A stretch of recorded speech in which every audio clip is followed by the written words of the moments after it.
Благодаря, госпожо председател. Ще направя една редакционна поправка. По отношение на същата алинея 11, аз съм съгласен с съдия Фронаджиева, че така написан текста включва и случаите на невиновно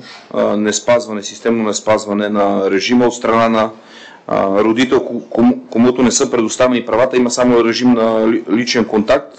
И ви давам хипотеза, ако аз съм такъв родител и вляза за няколко месеца за лечение в болница, аз системно няма да спазвам и ще нарушавам режима и веднага другия родител по тази нова разпоредба ще поиска от съда да измени правата,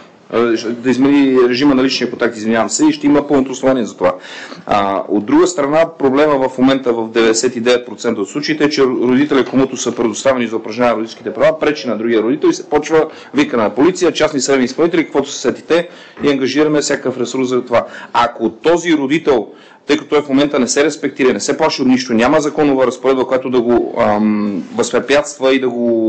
да е под угрозата да има негативни за него промени, ако ние посочим изрично, че системно възпрепятстване на упражняването на определените лични отношения, и това е моята редакционна добавка, системно възпрепятстване на упражняването на определените лични отношения от родителя, комуто са предоставени за упражняване на родителските права,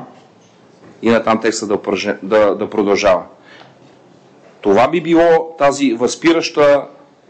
разпоредба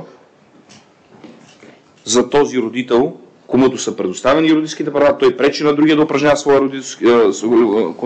личния контакт, лични отношения,